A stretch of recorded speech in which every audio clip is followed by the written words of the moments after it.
video đầu tiên. Không mẹ em. Ok, tập hợp đầy đủ anh em. Nói chung là tập hợp đầy đủ rồi, là trước là bị thiếu là đủ rồi. Cả fan luôn, only fan. Men trước. Tôi nhận ra là tôi coi nhiều video, tôi thấy là lắp PC á, nó chia làm 4 cái. Men trước xong rồi tới nguồn xong rồi tới lắp men vô cây. Rồi lắp men là bao gồm lắp fan rồi lắp đủ thứ vô cây, xong rồi bắt đầu lắp tới cái kèm hình vô men là xong rồi đó, còn lại đi dây thôi. Lắp được một khúc rồi nè, nhưng bồ tôi kêu để dừng lại để quay. Có này là nó có của wifi nè, đây thì để qua một bên đi. Cái sợi này tôi vẫn đắt biết là cái sợi gì, để qua một bên đi. Một hồi nữa gì không biết thì lên trên coi mấy pháo sư Trung Hoa. Ok, có men nhiều chính. Men này thì lắp cũng cũ anh em. Trên đây là tôi có 2 thanh RAM để lên rồi, có luôn. Trong này tôi gắn cái SSD rồi, còn cái đằng sau tôi gắn cái tản rồi, để kiếm một cái gì nó kê lên. Lên luôn học luôn đi, luôn học đi. Anh em phải kiếm gì kê lên, bởi vì cái chân ở trong này nó rất là nhạy cảm, dễ hư lắm anh em. Nên là muốn bền thì cứ tất chắn gì bảo đảm. Nhét này vô lên.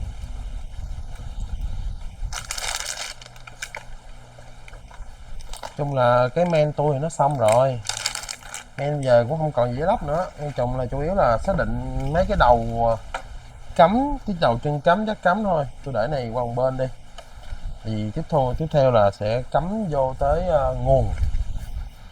Bây giờ đầu tiên thì thiếu nhiều cái quá, chung là thiếu eye contact rồi thiếu đủ thứ video hết á, nhưng mà chủ yếu này là quay để giữ kỷ niệm anh em. Đầu tiên lắp IC kỷ niệm anh em. Đầu tiên lắp IC. Chết mẹ rớt gì. Cái đoạn này chèn âm thanh vô là hay á. Ok, nguồn gì quên bà đó. Thì nhớ là 850W cộng với lại là chuẩn 80V, chỉ nhớ vậy thôi. Lúc mà nhận cái này nó bự gì, tôi tưởng cái thùng PC, cái nguồn gì nó bự dữ vậy. Rồi có nguồn thì có một đống dây. Đây là cái mà thằng nào lắp cũng ghét hết, kể cả tôi. Bọn tôi nhìn này tôi rối anh em mà, nhưng mà coi video của Pháp Sư Trung Hoa thì nó cũng cứu cánh tôi chút xíu. Để này dưới đây đi. Ok, tôi học được một cái là cái này lắp cũng khá là dễ. Này thì chỉ cần dây nào chân đó thôi, cho lấy gì kê dưới người ta. Có giấy số không em? Thôi lấy này đi. Anh có này. Ok, cái giấy số này. Tại vì ở dưới đây là nó có nút, nên là để lên shop cho nó chắc. Ok, ở ngoài là trợ lý cũng như là bồ tôi, người đồng hành từ lúc đầu. Cô ấy sẽ bò tôi vãi anh em mà.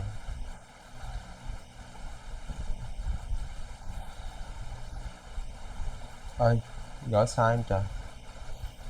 Gỡ sai à? Sai này đúng không?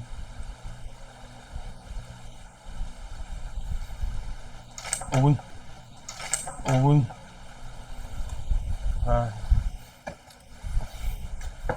Mấy cái này thì giữ lại hết nha. Tôi không biết là có cái gì cần phải giữ lại hết.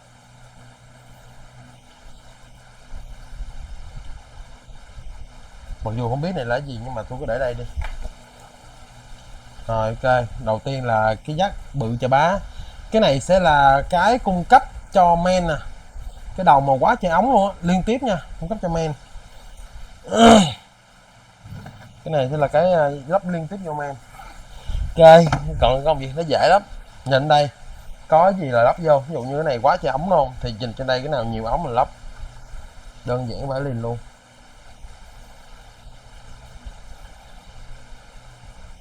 Cái lắp thôi anh em, đừng sợ hư, lắp thôi.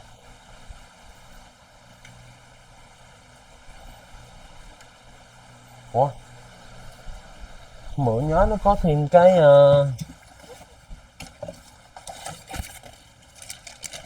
mấy cái sợi dây rút. Cái này là gì, cái này ốc. Ok, có ốc với mấy sợi dây rút luôn. Ok, cái này là để lắp cho men nè, một hồi để lắp cho men nè. Anh em có cái miếng này giữ đây để cho nó đẹp nè anh em. Lúc mà lắp vô men nó cong lên như vậy nè, thường người ta hay để cong như vậy nè cho nó đẹp nè. Đó, giữ lại nha, kéo lên trên cùng, một hồi cuối mình lắp. Thấy chưa, cho anh cái kìm cắt này.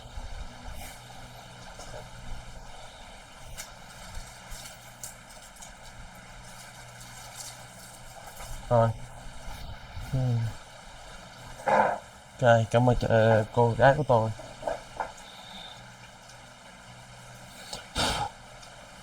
Vốn gì trời.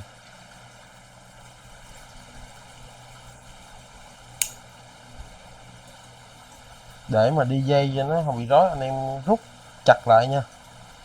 Rút chặt lại xong rồi cắt đi. Cái gì mà nó sai anh em lấy kìm cắt luôn. Gắn lại dây rút mới.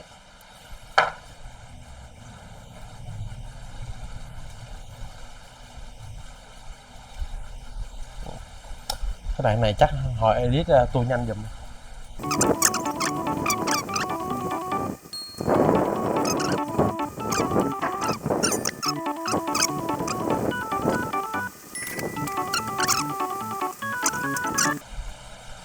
Này thì nhớ rồi. Hôm bữa lắp xong rồi nhưng mà tự nhiên tôi tháo ra anh em à. Tôi nhớ là chưa quay video. Tháo ra.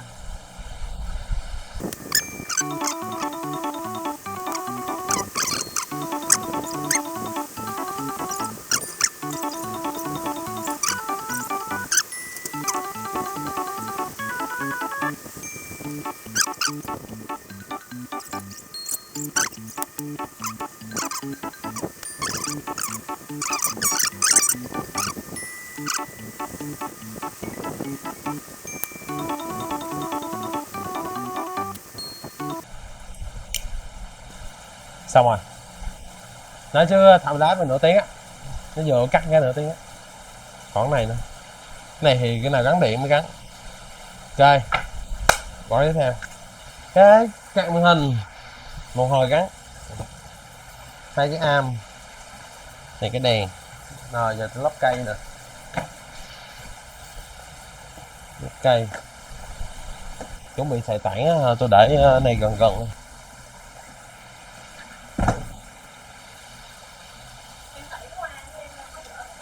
Thứ có hành. Thế để sử dụng.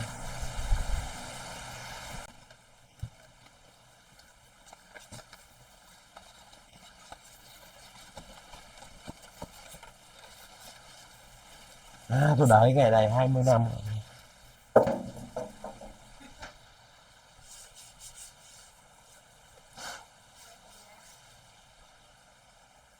Đấy, mới đục cái gì dưới.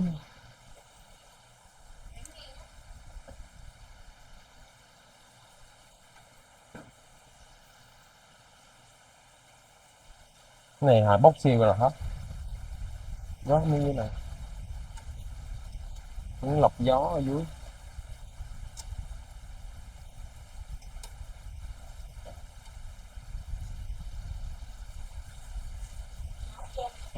Hả?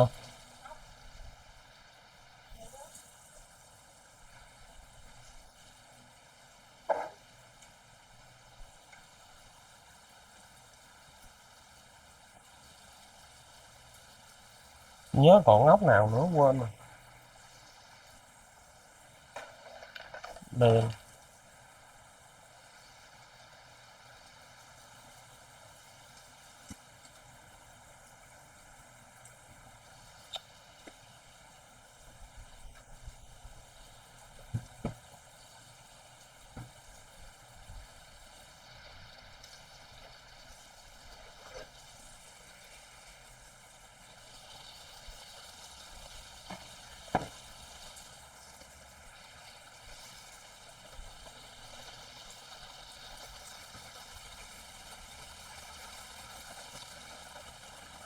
sao rõ ra sao thôi.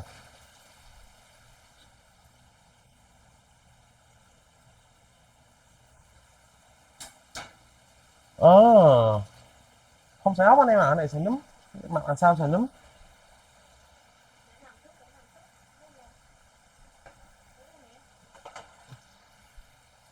Ok, cái khung có đây là mấy sợi dây, dây này dây nguồn,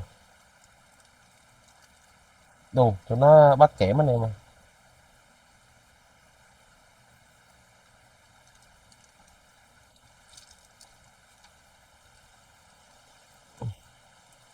Có thêm dây rút rồi.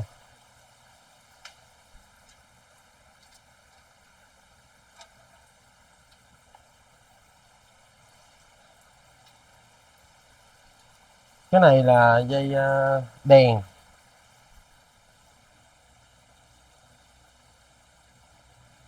Có mấy dây này chắc là dây power, dây nguồn, ép panel, khá là nhiều dây nó nằm cái đây nè, truyền xuống. Ok, kệ mẹ nó, kệ nó anh em à, đặng nằm ngang gắn cái kia vô trước. Dây này thì là công đoạn sau cùng, công đoạn hậu kỳ, xa lắm. Nên gắn fan đi trước không nhỉ?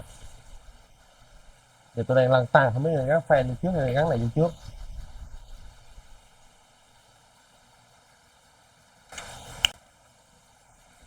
Xong rồi, nghe. Giờ tới lắp fan, lắp fan, tháo trần nhà. Cái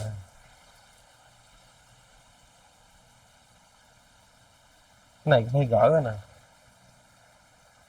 tại vì cái này là dùng để lắp fan dưới.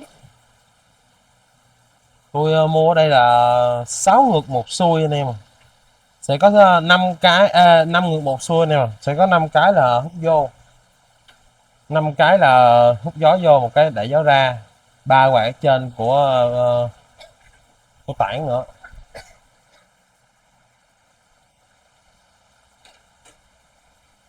Khác nhau á, hai ốc này nó khác nhau. Ừ.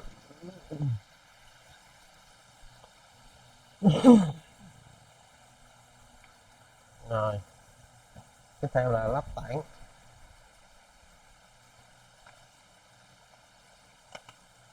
Còn nào ta?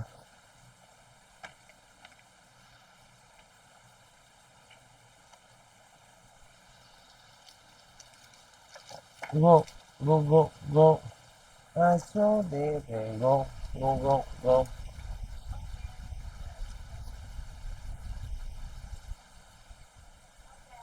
Ủa, mấy giây rút hồi nãy đâu rồi? Ừ.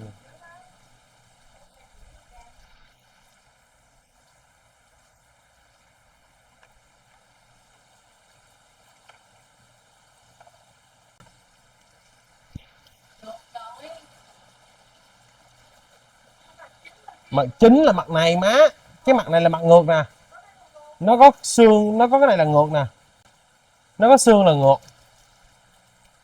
Bà không biết mà không chỉ ra. Lắp sao ta? Vậy này cũng hồi lấy hết đi, tại vì tôi chưa biết cái mặt nào xuôi mà nào ngược hết đó, tôi chưa biết đó. Tôi không biết là nó sẽ quay vô cái dòng nào á, cái dòng nào không biết nó quay dòng nào á. Cứ lấy ra cái nào 5 cái là nó là ngược, 5 cái giống nhau là ngược, một cái là xuôi.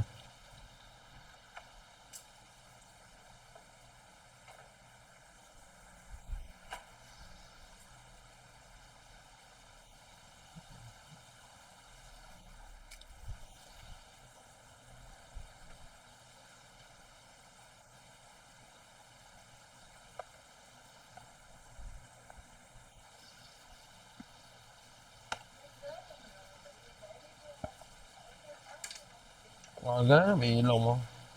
Cái này xuôi nè, cái này xuôi nè, cái này xuôi nè.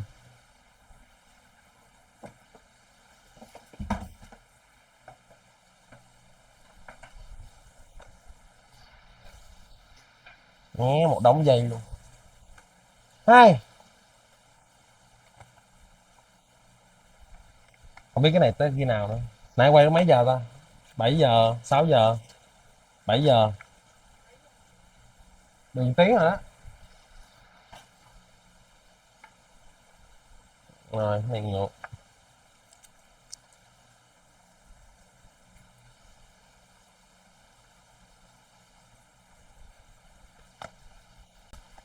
Ui, ui.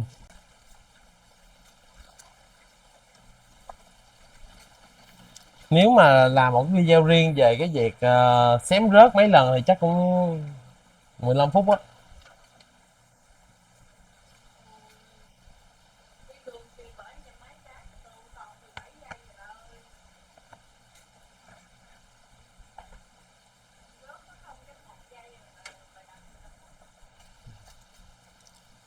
Này xém rớt quá trời. Ok, mở tiếp theo là tôi sẽ mở cái tảng, tại vì tôi cũng chưa biết cái tảng là hướng hướng nào. Thường là tảng người ta hướng ra, có những người ta thích để tảng dọc như này nè. Thường tảng dọc này á, là cái thùng phải cao hơn xíu 3 fan. Cái tảng này anh em phải lắp vô CPU trước nha anh em. Cái này là tôi đi dây sẵn rồi, cái tảng này là tôi đi dây sẵn rồi. Tôi lắp hết dây nhợ vô cho nó.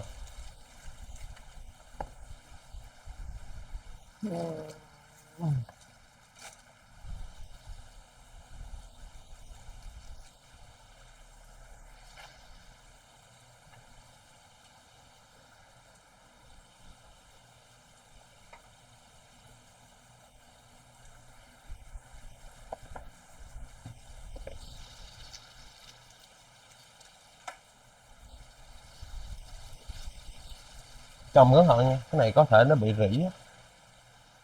Ừ, cái này là khỏi ra, đúng rồi.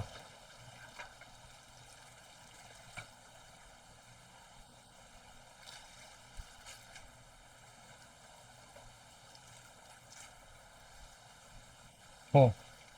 Temarai, ủa, Temarai. Đây, qua đây.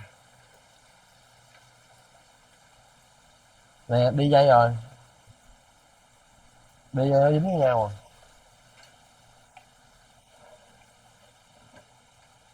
Ui, lắp này sao trời, lắp từ trên xuống anh em.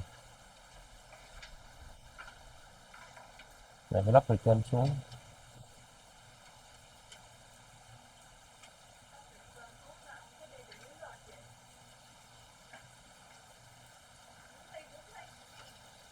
Đúng gì? Ôi, không,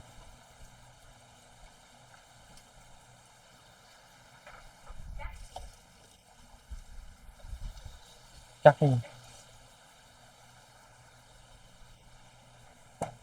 Quay đầu này vô trong cho dễ lắm.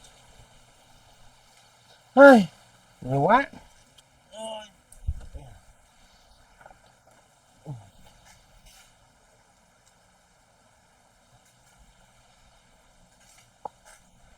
Cái tấm panel nó cũng không có dài.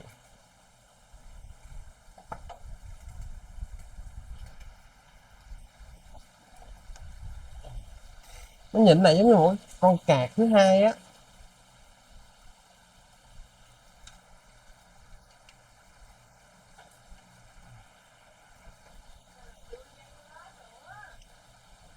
Lắp lên trên vậy mà. Nè, lắp vậy nè. Lắp từ trên này, trên đầu nè. Góc này góc trên đầu với cái góc nào? À, cái kia là để lắp tảng mà nó to hơn một xíu, mà không phải.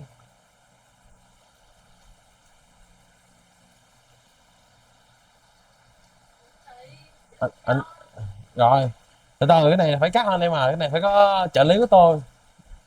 Cắt. Chưa xong.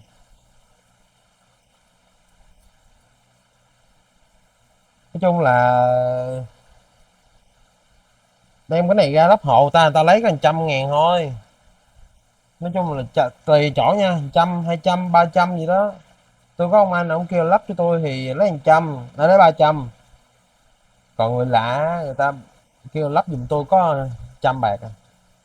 Tôi chỉ yêu cầu ông anh tôi là chỉ cho tôi cách lắp, để sau này tôi mày mò thích tôi gỡ ra, không chịu. Hừ, tôi cũng tự lắp được vậy. Cái này quan trọng là cái lúc mà anh em lắp, anh em mình mình quý nó, mình lắp nó sẽ có một cảm giác khác lắm anh em. Cảm giác mà mua không được, thực sự là cái này cảm giác này anh em mua không bao giờ được đó. Là một thứ mình thích.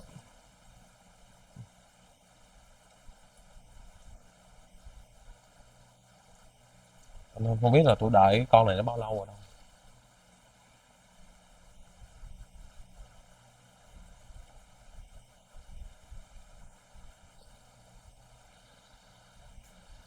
Con này là để một hồi gắn vô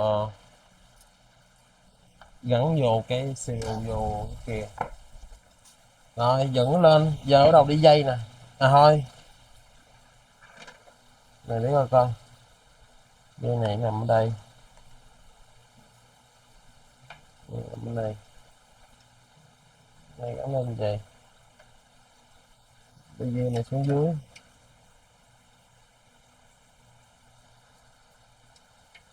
Ờ, tôi quyết định là gắn cái phanh ngang cái nè, gắn cái phà bên này cái nè, xong rồi tôi ấy dây một lượng. Dây này đi xuống đây đúng không? Ủa góc này qua đây, góc này qua đây.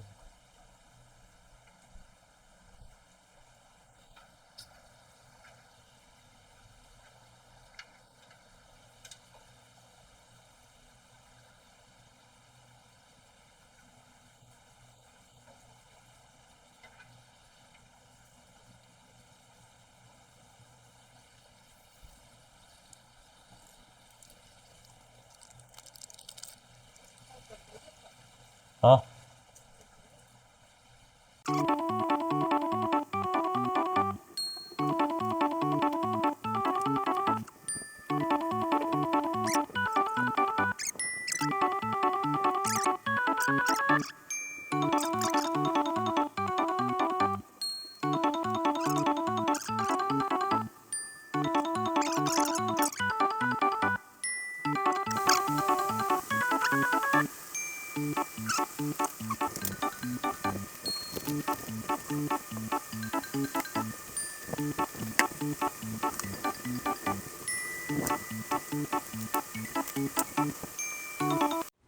Đây, công đoạn cuối cùng mình phải mở đây ra.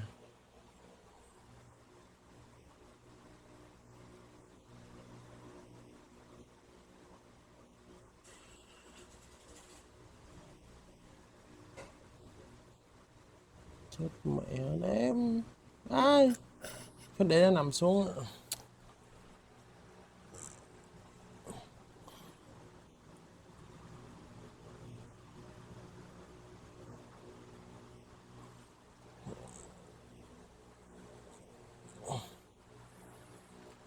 Chắc đều vậy nè.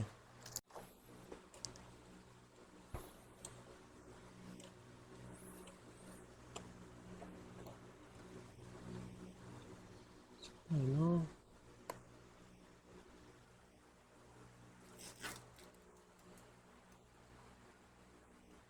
ơi chết mẹ ơi, vô chân của cái nào chết mẹ, chứ nó không dễ đứt thế này thôi.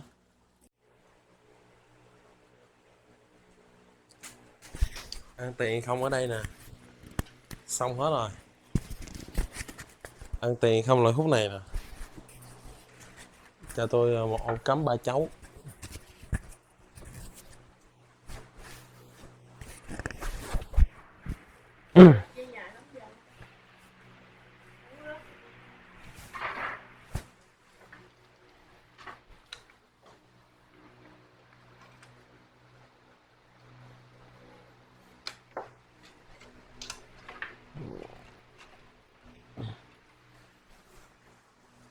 Y là mở đúng không? Y là mở hay O là mở?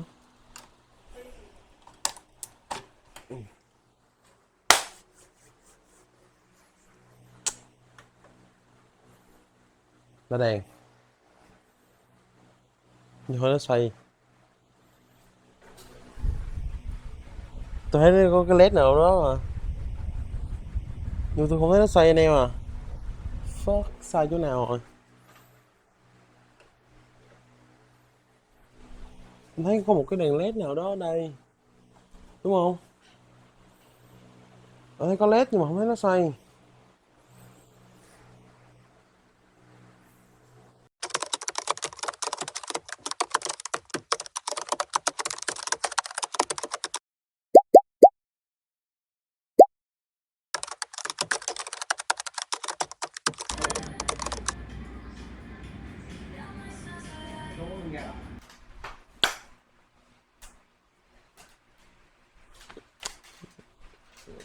Dù sao thì xong rồi. Nói chung là cảm ơn anh Zai Morizon. Giờ thì tới công đoạn bật máy.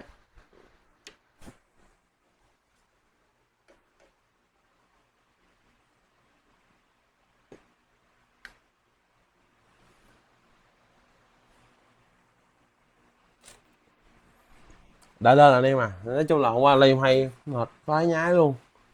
Chung là hôm qua hôm nay lên hôm qua tôi thức tới 4 giờ sáng. Căng thẳng anh em à.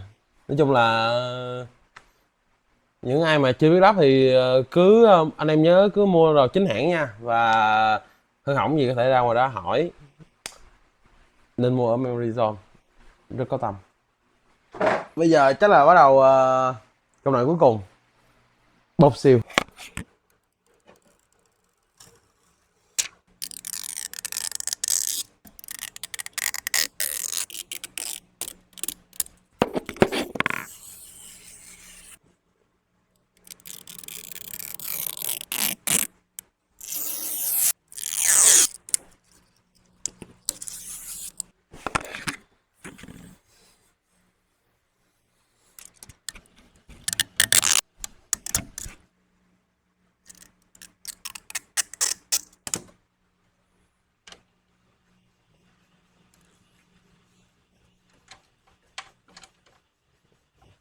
Bốc siêu cái cuối cùng.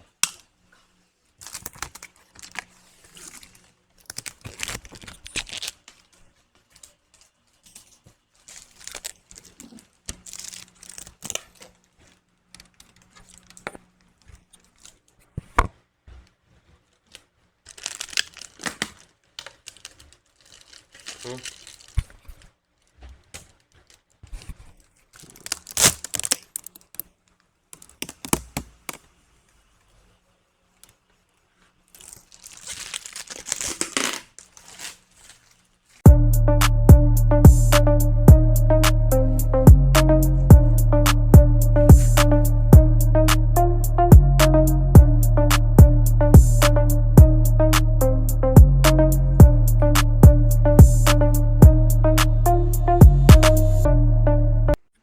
Và nên là nếu anh em nào mà muốn tập PVC thì phải suy nghĩ trước nha, là nó vừa bừa, nó vừa một đống nữa anh em, bây giờ đợi tôi livestream nha anh em. Giờ nó cũng xong hết rồi, giờ bắt đầu công đoạn cuối cùng, à chưa, dọn dẹp và lắp vào rồi, bắt đầu vô cái chỗ làm việc thôi. Công nhận tôi đợi đây lâu lắm rồi anh em à.